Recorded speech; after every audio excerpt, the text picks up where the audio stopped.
Welcome, everyone. It is my pleasure to welcome everyone to the Cornell in our community, the changing face of the entertainment industry. This event is brought to you by the Cornell West Coast Alumni Affairs team in collaboration with Cornell and Hollywood. Again, my name is Erin Flynn, and I am a graduate from the class of 2000. It has been a real honor collaborating with the West Coast team on today's event as they work to serve the Cornell community by enhancing and building connections among alumni, parents, and friends from Seattle to San Diego. And our panel is so pleased to be sharing this time with you. At this time, I invite the panelists to turn on their video so I may introduce them to you. COVID-19 has forced us indoor, and many of us are using this as a time to binge watch great programs we've missed, or even rewatch some of our favorites. New platforms like Disney Plus, Peacock, and HBO Max are quickly coming online. And with so many platforms, the need for new and dynamic programming is at an all-time high. While at the same time, the ever-changing and challenging rules of filming in a pandemic make it difficult to produce television. Our panelists hail from various spheres of the industry, and I'm delighted to introduce them to you. To ensure that we captured their big red spirit, I've asked each to share a memorable experience at Cornell. Our first panelist is Laurie Balton, class of 81. She had a lot of science requirements in the ag school, so she signed up for a well-known one known as Rocks for Jocks. Of course, that year they decided to switch professors and make it a legit geology course. It was fascinating, including field trips to the gorges. And she's used the understanding of geology while scouting locations, which is an unexpected bonus. Next, we have Andrew Ruff, class of 92. Andrew shared that the most inspiring moment that he's carried away with him is this. On the morning of his graduation, he woke up early in an introspective mood and took a walk by himself up the Cascadilla Gorge area by College Ave. He wandered to a bridge and on the trail heading to Cornell and decided to sit by the water running through the gorge. As he looked up under the bridge, he saw faded red letters that someone had written that say, "See you later." Obviously a common phrase for graduating seniors, but the fact that it clearly been painted long ago and that he had never seen it before felt like it was a message to get up and move forward, something he still remembers to this day. And finally, we have Erica Greene, 94. Erica enjoyed her hotelly experience at school and working in the industry after, but realized rather quickly she had chosen the wrong career path for her. She had to course correct, but her hotelly days still serve her well. Entertainment, like hospitality, is a relationship business. So she learned early how to work well with others, regardless of their economic position or station in life. And I couldn't get away without answering the question as well, according to Nancy. So for me, I often credit my time with Cornell Outdoor Education to leading to my early success in unscripted television. I was part of the team building staff at the challenge course, and I would spend many weekends running students up the climbing walls and through the course, all in the name of group dynamics. Turns out that skill transitioned quite well to my days of having to interview cast members and convince them to confess their innermost thoughts. Probably not what COE had in mind when they taught me those skills, but it's worked nonetheless. Now I'm going to go to each panelist and they will share a little bit about their current role and how they've gotten there. Let's start off with Erica. Good evening. My name is Erica Greenswafford. I'm a hotelie. I graduated in the class of 94. And when I came out, like I said, I just knew I was going to be working in the hospitality industry. But instead, after working in hotel industry work at a front desk, doing sales, I realized that my first love, which had been theater arts, was the thing I should be doing. So I changed, decided to leave the East Coast, come to the West Coast to figure out what that meant. Went to grad school, got involved in the Oxygen cable network just before it turned into a live network. after grad school for business. So I have an MBA, which is kind of like a random thing to have because now I'm a writer. But at the time I got to see Oxygen turn from an online community into a cable television network and be there for the entire ride. I actually stayed there working in acquisitions and co-productions, buying television series to help the fledgling network. While at night I was writing and performing a whole bunch of comedy and a lot of improv stuff on the side, and realized very quickly that all of that fun stuff that I was doing at night, the writing and performing on stage, was what was fulfilling me. And the day job of learning the television business, while interesting, was not my complete avocation. So NBC Universal purchased Oxygen right as I was going into a writing program at Warner Brothers. Parlayed that and turned into a television writer, which is like a really random, circuitous way to sort of get into television, but that's how I got there. Worked at The Mentalist, worked my way up through 6 seasons at The Mentalist as a writer. Did also several seasons at How to Get Away with Murder. And then now find myself in NBC land again at NBC Universal working on New Amsterdam, the hospital series. So as you can imagine, as we start to talk in this conversation about working in COVID, what it means to like work on a show where you reflect real life, and real life is decidedly an interesting space to be in nonetheless. I still love being a hotelie. I still love all of my friends that are in the hotel program all over the world. It's one of those things, if you are a hotelie, you can always find somebody around the world. And I use it regularly just to relate to people. And so as a writer on a staff, there's a lot of working together as a group. There are a lot of dynamics in terms of getting story up and out and produced, which I've been able to partake in throughout my career. Work with some amazing talent along the way, done some seminal moments, as I've been told, on television, especially with regard to African-American females, and continue to push to do things that satiate me in that way. So that's what I'm up to right now, working as a producer and a writer for television, primarily in network television right now. And I'm going to hand it off to Andrew Ruff to talk about his experience. Thank you. So I see that the first question has already come on, and we had kind of an over-under on this when we were talking as panelists beforehand. And the question is, what are all those ribbons? But I'm not going to answer that for you, and Laurie will be next, and she can take that first question. I am a managing partner at the Paradigm Talent Agency. We have offices in Los Angeles, in New York, in London, in Nashville, and in Chicago. I started at Paradigm when I graduated from law school, and this is about 25 years ago. It'll be 25 years next month. And when I started the company, it was a small operation, about 10 agents in a small office in Century City. And I've kind of been with the company since its growth from there to the point where we're at now, which is approximately 150 agents in talent and lit and music as well.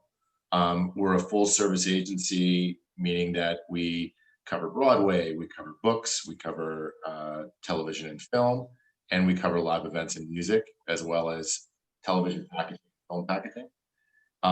Currently, we have 40 some odd shows, 42 shows on air that we were involved in packaging, including Blackish and Mixed-ish and all of the issues. And Cobra Kai, Masked Singer, Stranger Things. In the past, we've been involved with kind of groundbreaking shows like Desperate Housewives as well.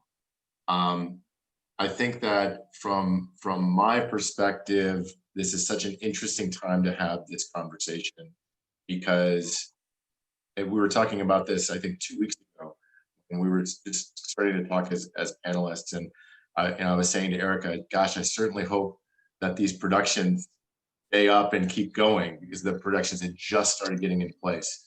And since then, we have about 140 clients who have gone to work in television production, but simultaneously, the entire landscape in the last 2 weeks has shifted and changed underneath our feet.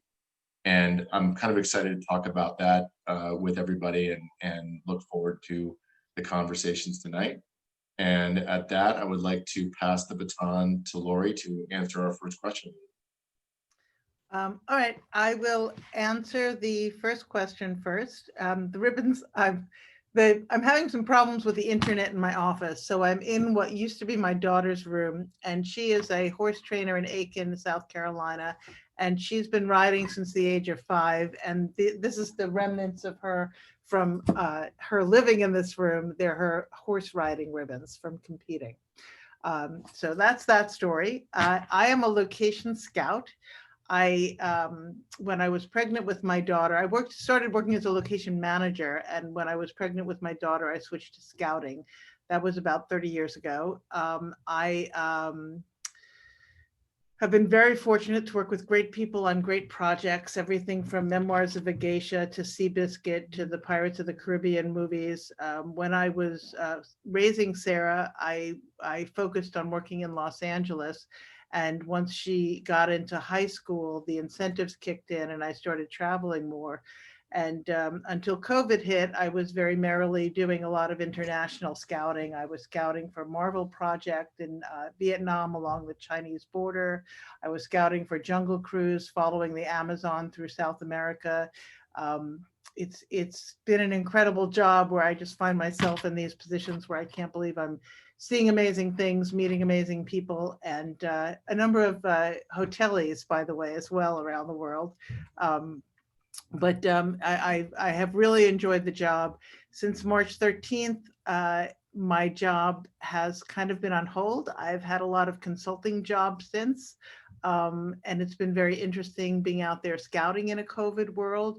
And I'm just really interested to hear what everybody has to say about how they're feeling and where they think the future lies, because there are just so many question marks right now. It's an interesting time that we're living in. Thank you, Laurie. And just really quickly, just so people know where I'm coming from, I am a current executive at a Maverick Television, which is part of All3 Media. So I oversee all of our productions that are in production, which has also been interesting since March. But we did hit 100 days on one of our shows post-COVID. So that was very It's exciting, and we're starting another one up this week. Andrew, I think we'll go to you first, because you kind of teased about the shakeups in the last 2 weeks. So let's start there about kind of what's happened. Talk a little bit about the last 2 weeks and how that has is going to affect all of us in the near future. Well, I would say that there are 3 kind of pivotal events that have happened in the last couple of days. 2 of them have occurred, and 1 of them is rumored to occur. And I think, just globally speaking, even the executives at the networks kind of secretly knew in their mind that network television days were numbered. And from an agency perspective, everyone had already started kind of pivoting their business from packaging network television to really trying to figure out how to position their clients in overall deals and meaningful deals in streaming services. And that's not to say that any of us thought that it was going to go away overnight, but we kind of felt like it was a little bit of a melting ice cube. And that what has occurred because of COVID has kind of forced all of the media company ownership to start shifting all of their assets into streaming. And that's Peacock, that's HBO Max, that's CBS All Access, that's Netflix, and that's Disney. One of the events that I'm referring to is Peter Roth stepping down from Warner Brothers Television. Peter Roth had been a massive force in the television business. Warner Brothers was traditionally the most successful independent studio, meaning that they weren't tied to a network and they could sell to absolutely everyone, and they did. And they had very, very popular shows, and they had shows that were very, very critically acclaimed. And it was his post when he stepped down was taken over by Channing Dungey, who is a unbelievably fantastic executive. She ran ABC television.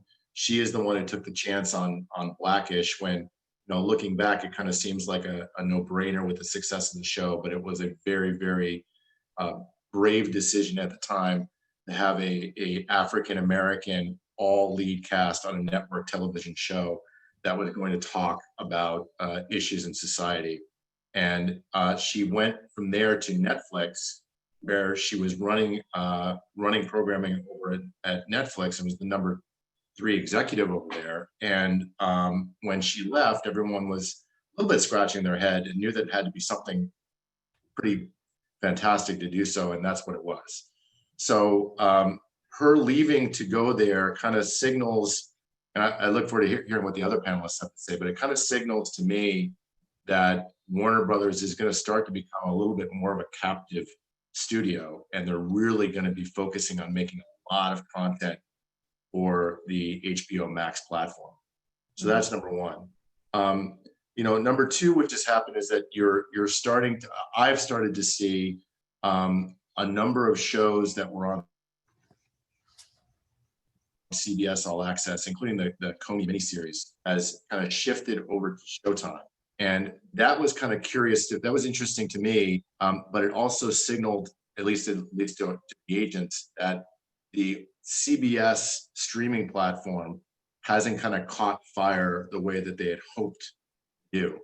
And so there was still a little elasticity from the streaming to the cable network. And the third, which is just a rumor, and I'm not gonna attribute it to me because it doesn't come from me, but the big rumor around town right now is that MGM is highly considering taking No Time to Die, which is the James Bond feature, and shopping it and potentially selling it either to Apple or to Netflix.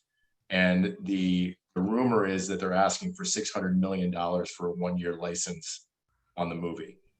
If that were to happen, and they were to take that movie off of theaters and go to a streaming service, that I think then that changes the game pretty tremendously in the future film world as well.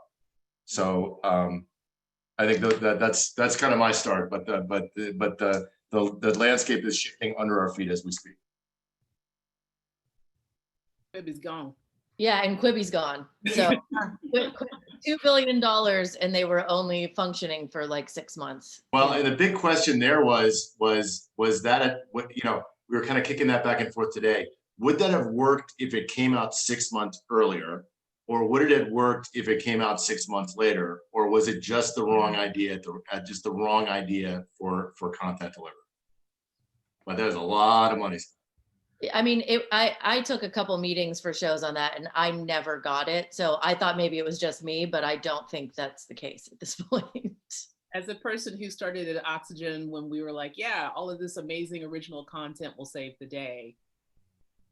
No, you need a lot more sticky eyeballs when you're going to do something like that. And so you can't just keep splashing things, no matter how prestigious the content providers are.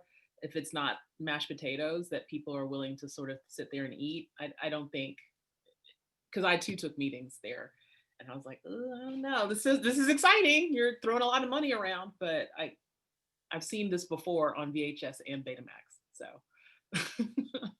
Exactly.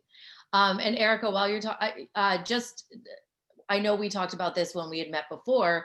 What has your process been like in COVID, the virtual writing room? Talk about what has changed. Kind of, we talked about the big picture, but talk about specifically for you, what's really changed for you. Sure. Obviously, everything is now online, like everyone else's meetings, unless it is essential that you meet in person. And we started our writer's room, for example, back when it was still sort of a hellscape in California, in June, just before George Floyd happened. And so we already knew coming into this season, as a show that talks about healthcare through the lens of a hospital based in New York City, which was, you know, thousands of people died. What is that going to look like? So we had to future cast what our conversations were going to be around our episodes, not knowing when we were going to be airing, not knowing when we were going to be allowed to shoot again, not knowing what our episode order was going to be. Like all of those things were just sort of like this salad that was tossing around. So we all had to sort of be still, not think about the current moment, but use it and consider the future. And sort of factor that into our storytelling. And everything that we do is online and collaborative. And I think we had the benefit of having been an actual room before this happened. So there is a ruthless efficiency that has now sort of taken place in Zoom land, because nobody wants to sit there for hours on end talking about story. So you come prepared. And you come willing to sort of uplift people in a way that I think is necessary. And everyone always sort of gives everyone a lot of grace and a lot of space now, knowing that, you know, people are dealing with kids and ailing parents and myriad issues. Maybe you're alone. So all of that is going to affect the way that you're able to sort of talk about story and tell story. So that's come to bear as well. And we just started shooting on Monday for the first time. So this has been a very long process for us getting to this point. And all while your bosses are changing too, because NBC Universal had as many changes as Warner Brothers. Exactly. And it's still happening. Right. We don't always know who to talk to when we reach out to the network anymore. So, and then on the opposite side, so you're kind of been able to do everything virtually. And I know, Laurie, you mentioned not really only being able to consult. Like, how is the locations job changing after COVID? I mean, it feels like it's going to be a lot harder to do all these scouts and everything in the current world. Yeah, it's well, first of all, I'm a location scout. So location managers who are working now, many of them are being the COVID person on set. And so there's that whole question of whether COVID is going to come under location management or it should be its own thing. And I think that most of us feel it should be its own thing because we're not qualified to do it. We're location managers, you know, it should be a medical thing.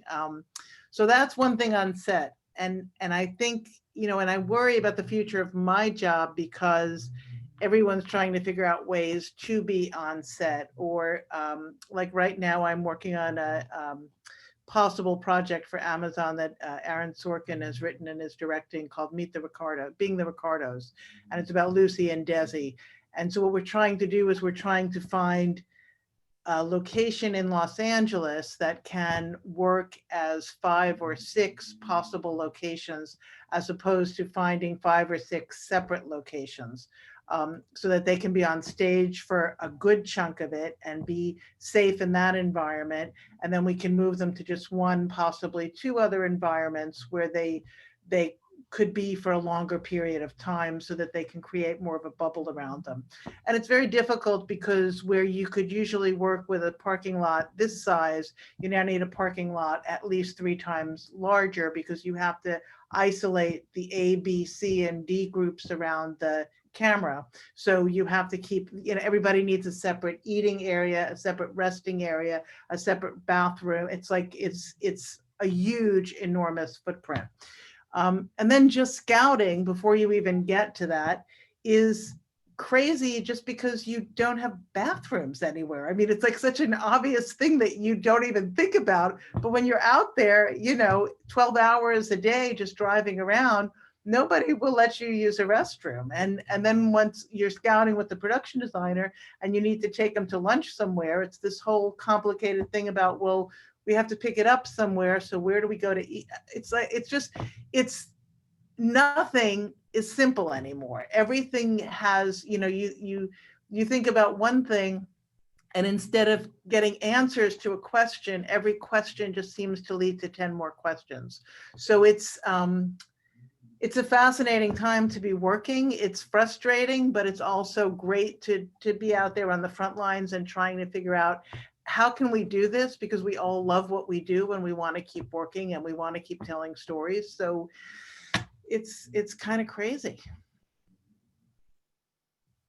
You're muted.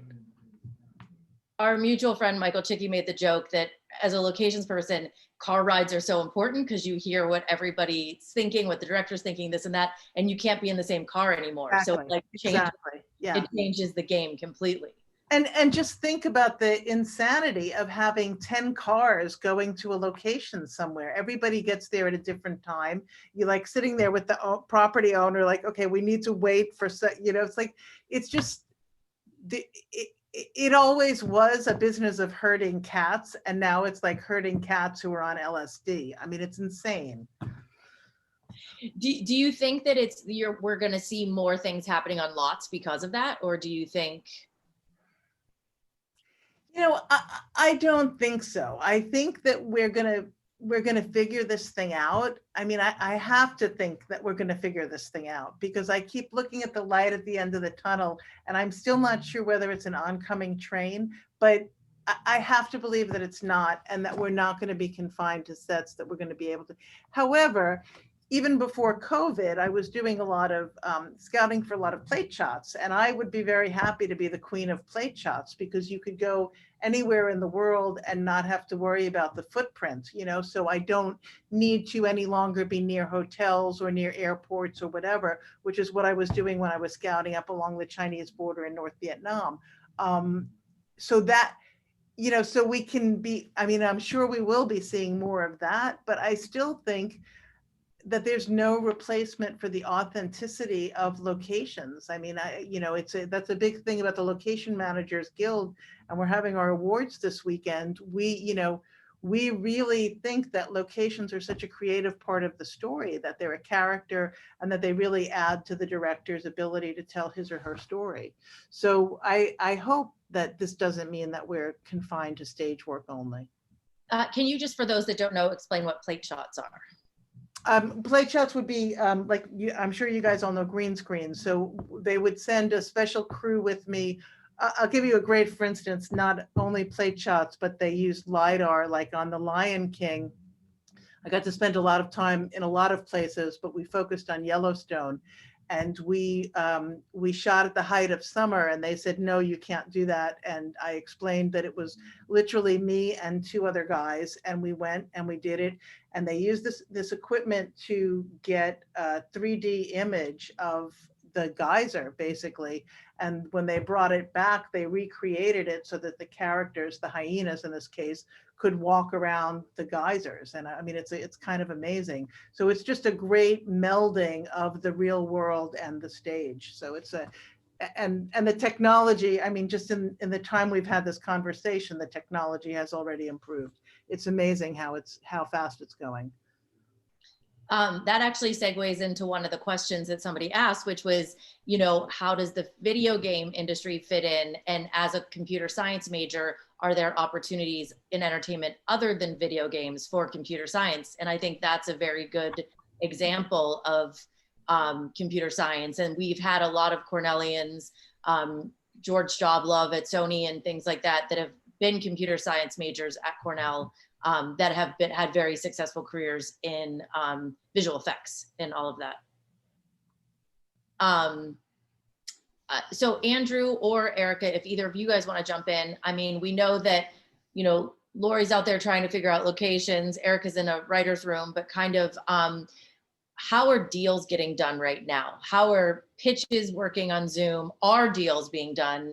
Obviously between COVID and execs changing at every 5 seconds, what is the landscape of selling new stuff look like right now? I'm definitely pitching right now on Zoom calls. And I love making a show. And so you definitely want to consider your audience and the fact that they are probably sitting there hours on end, as opposed to in a room with people doing this. So just making it just as entertaining for you to talk about as it is for them to sit there and watch you on a flat screen is something that I'm dealing with. And everyone is decidedly, that I know, are going out there and pitching their hearts out, because there is like a hunger for content. I'm not necessarily saying that any of this stuff is going to end up on screens or be shot in a timely fashion, depending on the project. but there has been a lot of movement that I have seen on the development side so far. Yeah, and I just to answer to jump back to the question that was asked about clients and to kind of piggyback on what Laurie was saying. I had a call today with the business affairs at Disney Plus for a project that they're calling the Untitled Joshua Tree project, which may or may not be involved with the Star Wars universe. But initially, when that was going to shoot pre-COVID, when that project was going to shoot pre-COVID, it was going to be shot in Morocco, and it was going to be shot in the UK, and it was going to be shot in Los Angeles. And now the entire production is going to be shot in Los Angeles on stage.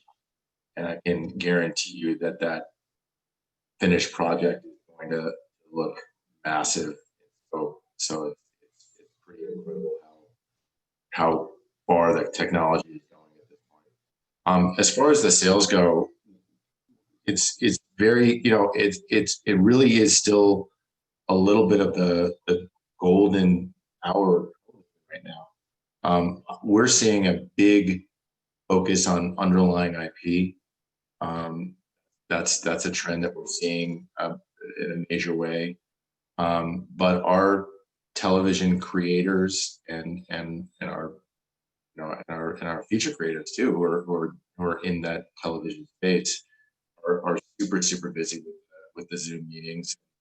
There are a lot of stuff, right? It's like Erica said, none of us really know when it gets made, but people are buying. There was definitely a pause from the NBCU crew, and there was definitely a slowdown from Warner Brothers, but I anticipate that that's going to be coming back in as well. And Amazon is more aggressive, and Apple is more aggressive, and Netflix is. So they're despite the fact that there are as many challenges as there are, there's still a lot of them.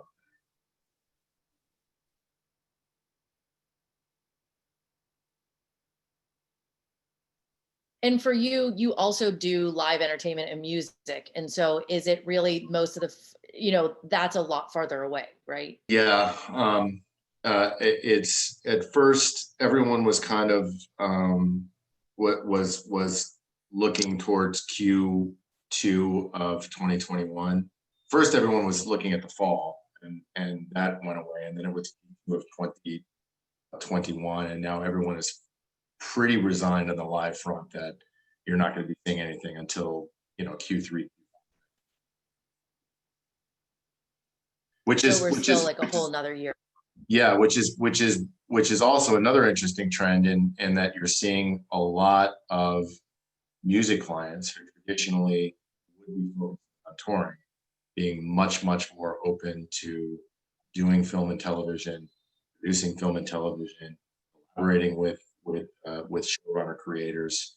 Sarah Bareilles is a client of ours, and she is on a series, going to work on a Tina Fey series right now.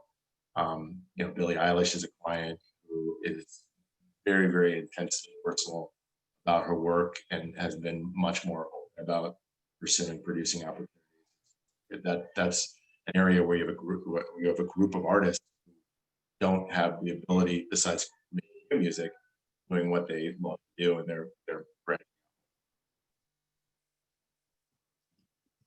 Great.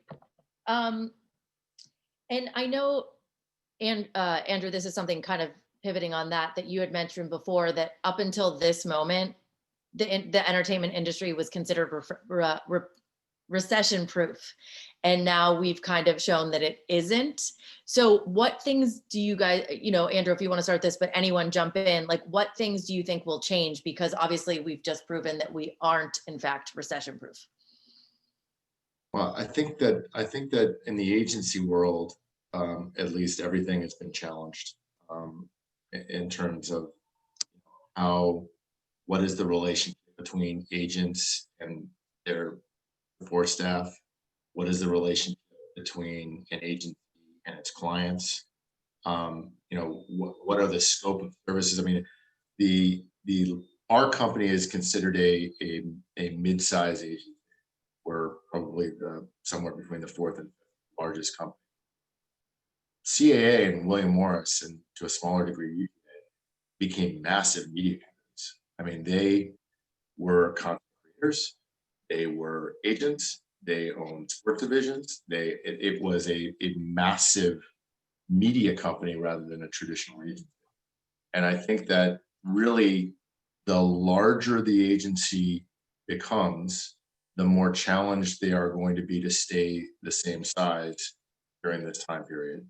And I also think that, and you've seen it in some of the new companies that have started up both as management firms and as agencies, there is definitely a movement towards more bespoke representation, smaller companies, and closer relationships between representatives and their clients.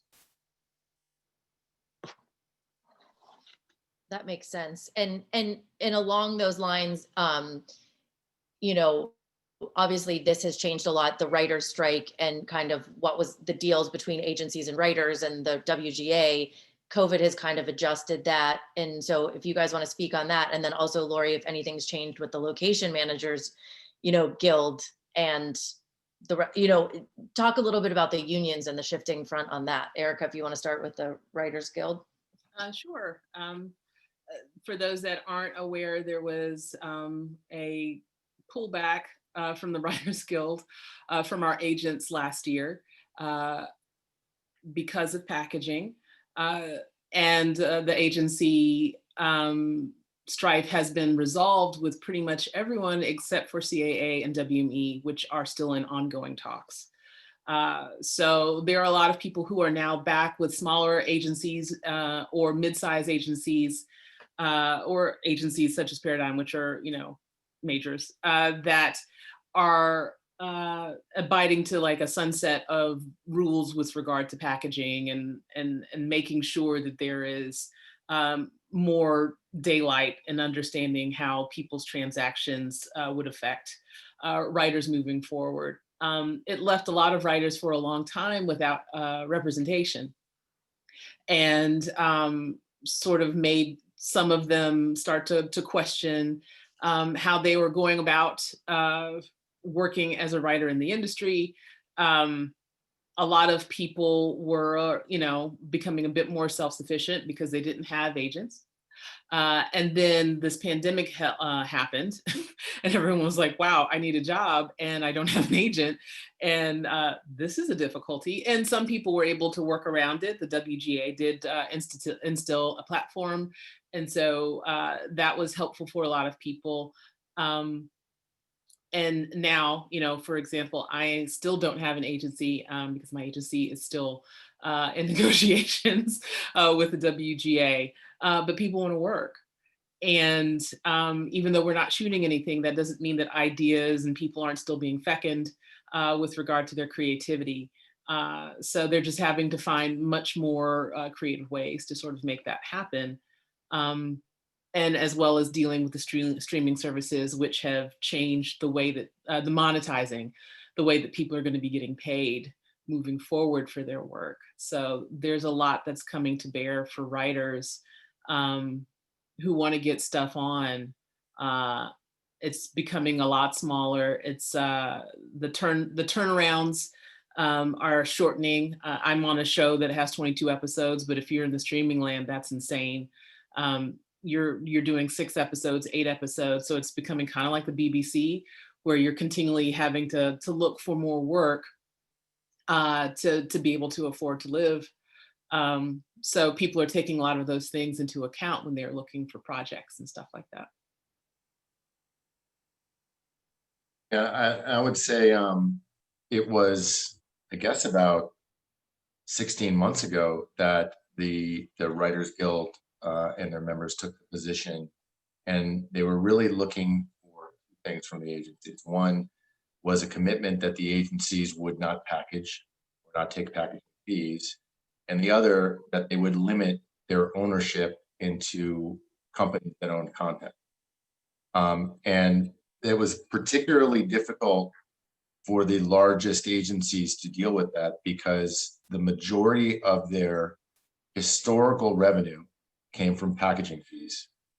And the majority of everything that they had made future investment on was based on owning content. Personally, I agree with the Writers Guild and agree with the Writers Guild. And I think everyone has now come on board, with the exception of WME and CAA, who had significant ownership interests. CAA owns a company called WIT, and Endeavor, and William Morris owns a company called Endeavor Content. And I think the biggest stumbling block is not that they don't want to represent writers, they desperately do. But it's trying to figure out how they divest of their ownership interests in these content companies. And they can't just snap their fingers and get that done. So that's kind of the rub right now. And then Erica brought up also a really interesting issue also, which that simultaneous with dealing with the agencies, the Writers Guild had their negotiation for their collective bargaining. And the biggest issue that I saw, and this is not just for writers, it's for actors as well, is the exclusivity and the spanning on episodes. Because traditionally in network television, we would do 22 to 24 episodes. It was seasonal. It was very, very understandable what that time commitment was. And once you were done with that, you could go and do any other project that you wanted during the hiatus. And with the streaming services, there's greater pay, but there's less episodes. Same with cable, but they were looking for the same level of exclusivity. And that was something that both the agencies and the writers and the actors with.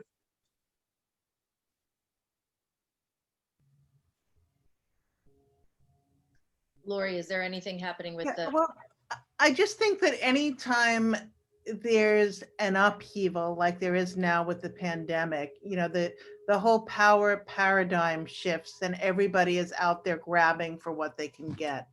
And what I see personally, I mean, I know the unions for location managers are really weird in this country. I'm a Teamster on the West Coast, on the East Coast, we're DGA, in other places we're IA, in other places they're right to work states. So that's why we started the Location Managers Guild, so that we could all sort of have a little bit of unity. I know a lot of people are working in TV in LA and they're protected by the union. I work mostly internationally and on features, and I've worked a bit, and I've been contacted by people who want to hire me on a consulting basis. And as Erica said, I want to work. I mean, I love my job and I miss doing my job. So I've taken a couple of things, and the first thing that I took was a show that's shooting in London, and they wanted just a little bit of stuff here. They wanted me to go up to Monterey and Carmel to do some scouting. Okay, so the first thing is the fires are going on, right? So it was right in the middle of all of that. And then there was COVID, and I get up there and I'm thinking, what the heck am I doing, without any union protection? I don't know, I mean, and it was an Amazon project and I've worked with them before, so I knew that I would get paid, but beyond getting paid, there are a lot of other issues to what we do with our jobs. And how, I just found myself in a couple of compromised positions where I thought to myself, if anything happens, nobody has my back, because I don't have, I agreed to do it as a non-union job. And then the next two, I also agreed, and now it's getting to the point, it's not only do I miss the fact that I'm not working, I need some money. I mean, we all in this business freelance, and my friends all said, what are you going to do? And I said, well, we're smart enough, most of us, to prepare. Like a writer's strike can happen at any time and we can go a year without working, but come March, it's going to be a solid year where most of us have not really had that much work. So I took a couple of other jobs, and I'm at the point where I really hope I can hold out and not have to take another job that wants to pay me as a consultant and not, do it through my union, because I'm lacking all of those protections. And I really feel that we all need to be very vigilant right now, because as I said, I feel that it's going to be a power grab, and people are going to keep grabbing until the paradigm settles and everything, we have a sort of a new world for a while, but it's a bit unsettling right now. And I'm looking at some of the questions that were submitted in advance, and I think that kind of dovetails nicely. And one of them, you know, with the movie theaters not being open and what our theatrical release is looking like, are we going to see a shift to more non-union movies or smaller budgets? Is that something that's going to become something that happens, or based on this whole thing with James Bond, are we still going to be able to have these big budget things, union? Well, I'll tell you, it's the first thing that I talked to my union guys when this first happened, and I said, you know, it just smacks to me of like when I first started working, you know, 30 years ago, that we had very small crews, non-union shows, and you did everything. So I was a PA, I would help schlep cable, I would do craft service, I would do, you know, whatever anyone needed. You were a pair of hands and a brain, and you would go and you would do whatever, where you would help wherever you could. And then when I got involved in union productions, I was quick to learn that there's protocol and you don't do what you're not supposed to do because everybody has their system. And the unions are very well aware of that, and they're trying to protect it. But you know, it's things as simple as the prop person that goes and resets something on a table that the actor touches. Well, do we really need to have that prop person in there touching it, because that's another person that's coming into that, you know, number one zone? Can't the actor just reset that himself? Well, it makes sense for safety. It makes sense for the actor maybe, but that's a property person that's losing their job. So, you know, as I said, the lines are going to be redrawn, and it's a question of just being really vigilant so that we can protect what we've worked for decades to have, you know, protection for workers. You know, it's going to be interesting. Erica, Andrew, do you have anything to add to that?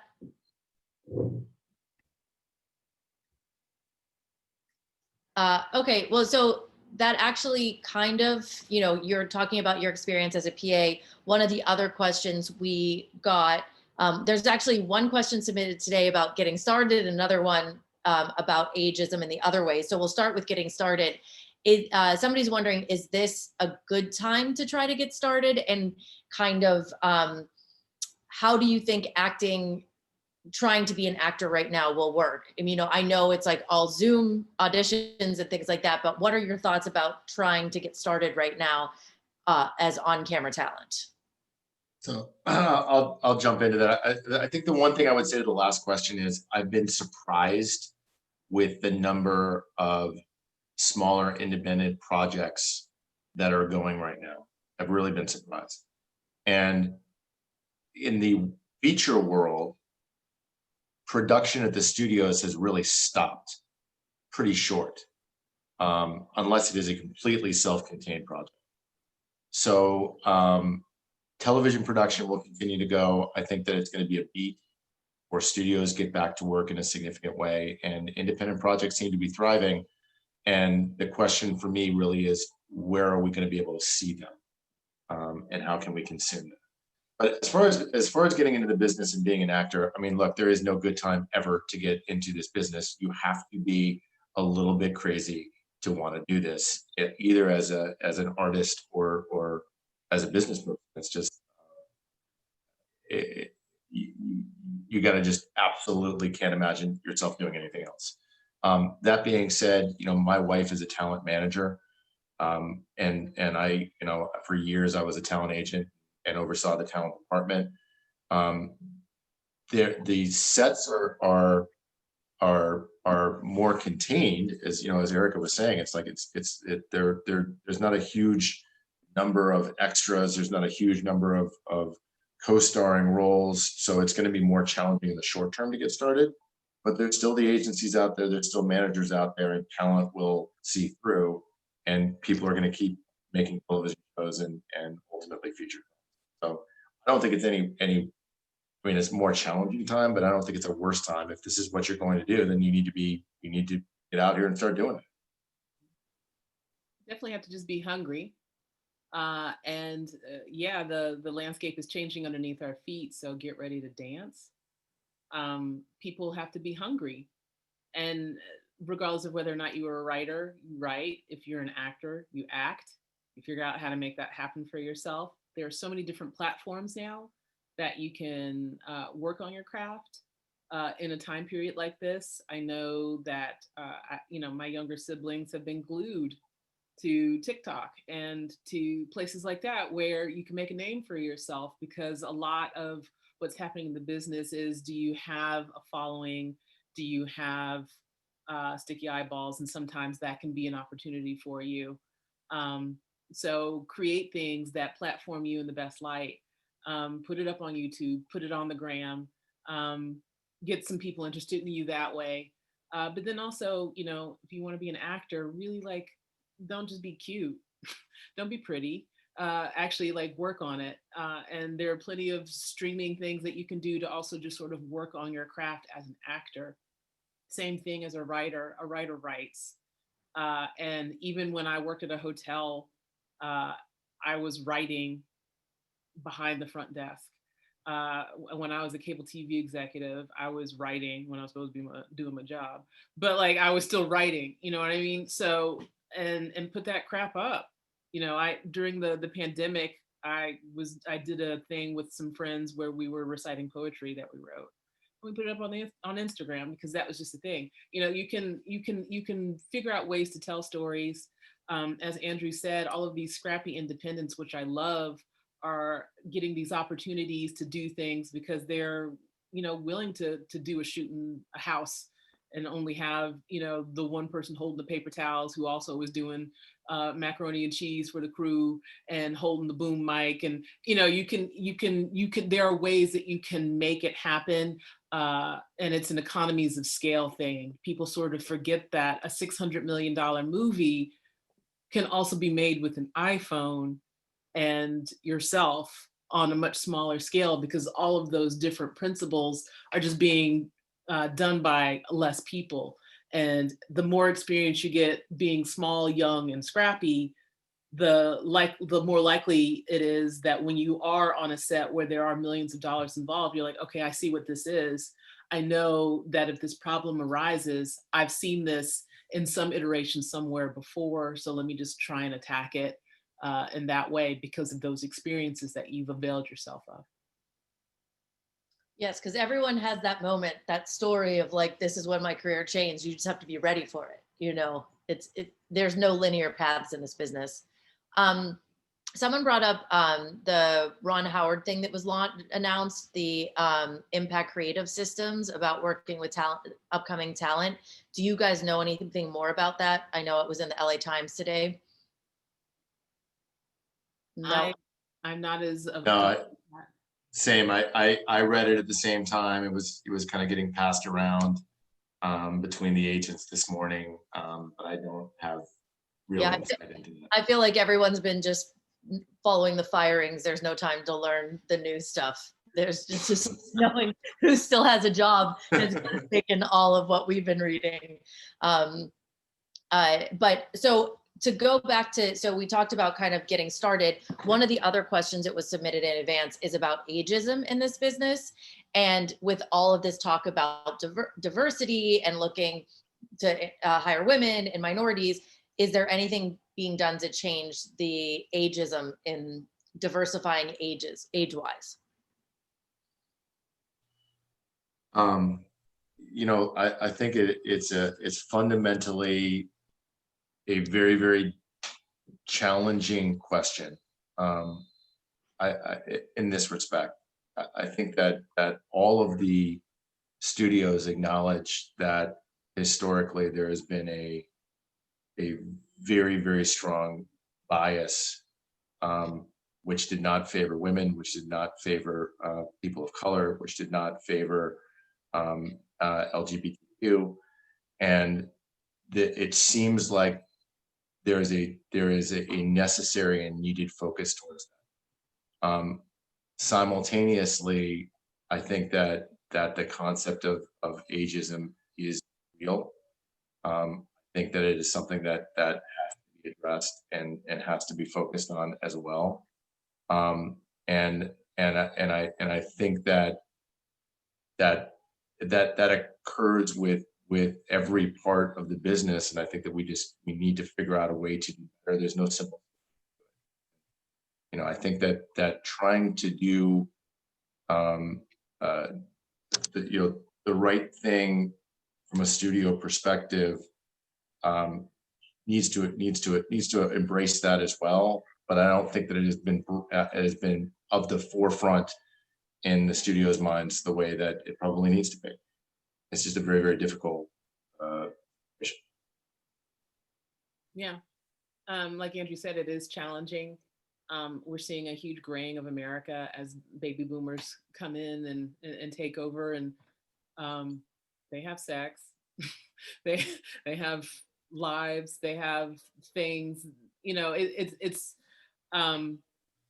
something that as a woman of color, still even just sort of fighting to see interesting different ways that I can sort of live on a screen, whether it be small or large, has been a part of it. And so I think you also have to add age to it as well, giving people opportunity, being thoughtful, being mindful. When you give people who are of underrepresented categories opportunities, they have a tendency to think about things like this and make sure that their staffs sort of are more representative in that way.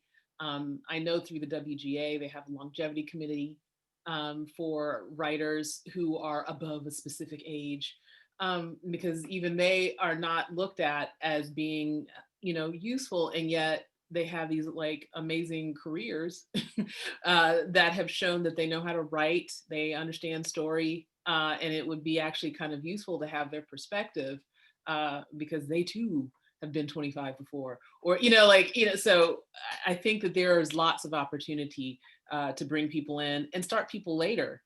Just because you aren't the young shiny thing doesn't mean that there isn't something interesting or meaningful or compelling. And I think the power of the medium is as soon as you show it, then it becomes compelling to an audience. People kind of negate the power that we have in media to shift understandings of what is beautiful, what is interesting, or what is thoughtful. And it would behoove us to understand that power can be used for good for people who are of a specific age as well. And just to add from behind the camera, I would say stamina is really important. So if you are older and you have taken care of yourself, it shouldn't be an issue, but this job can be extremely physically demanding. So, before COVID hit, I was very conscientious about going to the gym every day. Climbing up in Machu Picchu, I mean, you can't just say, oh no, I'll wait at the bottom. Here, take my camera, you go and take the pictures. It doesn't work that way. You got to go do it. However, there are a lot of other things that you can be doing if you're older and not in great physical shape from a research perspective. And I'm in the academy, and we're very conscientious about diversity and inclusivity. And we have included ageism, as we talk about everything that we talk about. So it's just a question of having people be mindful with everything else. And I would hope that with Black Lives Matter, we do realize that all lives matter and that everybody has an interesting perspective and a history to bring to the table. And especially if it's someone who's been around for a long time. Laurie and I actually met at the gym. That's how we know each other, not through Cornell events, but we actually worked out at the same tiny gym in Venice, and that's how we became friends. So I want to revisit, I'm looking at some of the questions that people sent in, and it seems like there's a few more questions about the animation, like what is this current state mean for animation and XR studios and just kind of mediums that aren't live action.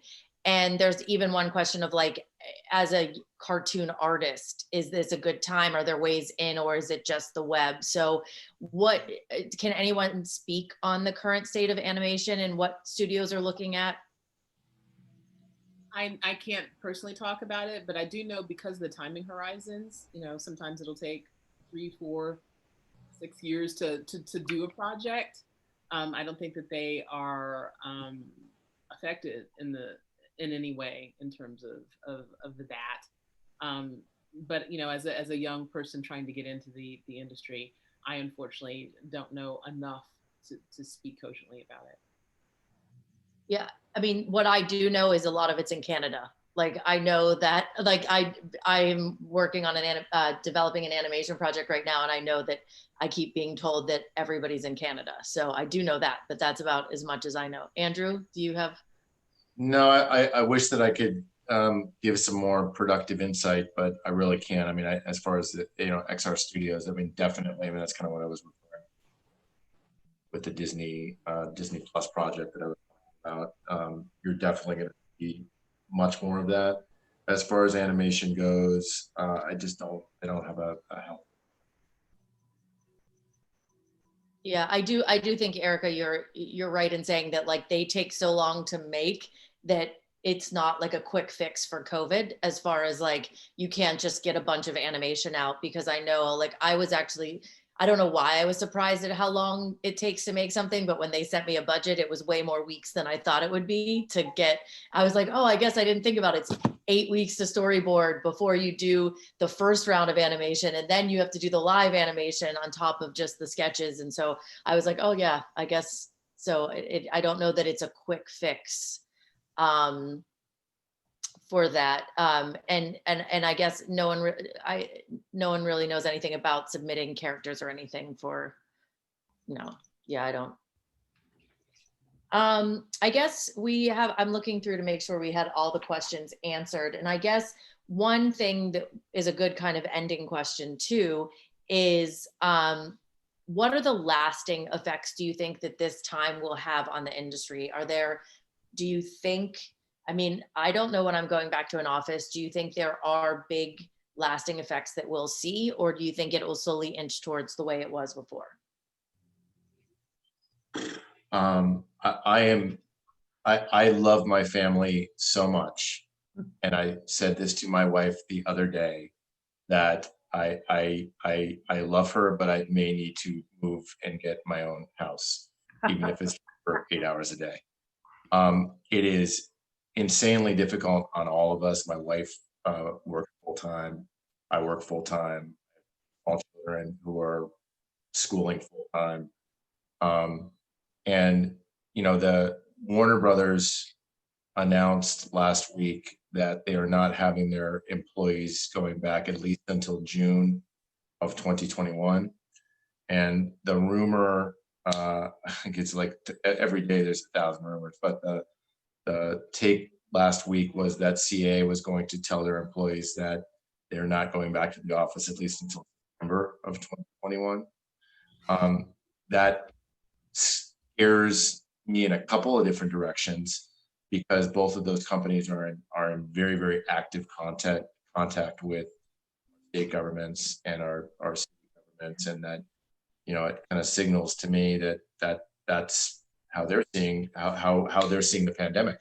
So I think when you talk about physically going to work, I went back to my office 2 weeks ago for the first time since March 16th, and to pick up a few things, and I don't anticipate going back there for quite some time. As I said before, I think you're going to see the way people do business shifts forever. I think you're not going to see nearly as many, set visits. You're just people are going to be much more rooted to getting work done over Zoom for the time being.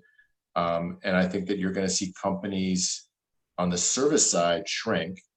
And I think you're going to see an increasing rush to the top with streamers, and specifically Netflix and Disney Plus. So that's my kind of overview. I definitely don't see myself going into an office anytime soon. So storytelling is probably going to be like this for a while. I am not going to set, which breaks my heart. We shoot in New York, and they're like, yeah, no. So I think it's going to be a lot of looking at live feeds to be a part of the process that way. I definitely, as a woman of color, have seen a lot of tumult during this time period as well, because it brought a lot of things up to the fore. And so I really don't want us to slide back if people are interested in having more people in front of and behind the camera and in positions of power come from underrepresented communities. I don't want that to slide back as a result and go back to business as usual. Obviously, the Me Too movement has kind of gotten a little quiet. I also don't want that to sort of slide back. And, you know, I do applaud like all of these smaller people coming in to the point of streamers. It's interesting because a lot of people are becoming siloed. You know, it's a game of hungry hippos. Netflix is out there getting their hands on as much talent as they can get their hands on. I'm sure the same thing, because I know a lot of people are getting gobbled up by places like Warner Brothers. And they're trying to capture all of this talent so that they can develop and create stuff in-house. And it's going to be a battle of the fittest as to whether or not whose streaming service is going to work. And whether or not the projects that they've been able to capture work. And so I think down the line, what you're going to see is a little more attrition. You know, CBS All Access obviously is migrating stuff, but you know, who else is going to survive this? Who knows? Will be an interesting thing to see in the future as well. I only have to add that I was scouting recently over at the lot at Sony, and it was kind of amazing to go into the executive offices there and see. It was as if there was a zombie apocalypse or something. I mean, everything, people just left. People just walked out. All of their stuff was there. All of their, in some cases, their water bottles were still sitting on their desks. They just left and had no idea when they were coming back. And I still think all of these months later, they still have no idea when they're coming back. So as I said earlier, I think every question raises 20 more questions instead of providing any answers. And all I can suggest is that we all vote. That's right. Yep. I have to say, I'm pretty sure I still have a water bottle on my desk, and I definitely know I have a Cornell notebook because that's what I take my notes in, and it's sitting there on my desk because I did not think I would be sitting on my couch in November or October. But I do know that the assistants, thank God, one of the assistants was smart enough to go in and clean out all the mini fridges like fairly quickly and take all the plants, because God only knows what would be like. Of course, the company took care of the main ones, but they didn't know who had mini fridges. So there are just a lot of really gross mini fridges in this town, I will say. Well, I think this is all the time we have, so I'm going to wrap up. I want to thank everyone on this panel and for taking the time out of your Wednesday and being on another Zoom, because I know we're all on them. And I'd also like to thank the West Coast Alumni Affairs team for helping us put this together, and for all of you for joining us. Tomorrow, everyone's going to get a brief survey, and I hope that you'll take a moment to provide input.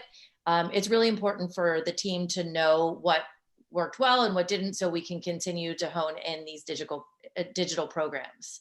And until we meet again, stay healthy and safe, and hope to see you on another panel. Bye, everyone. Bye, everyone. Thank you.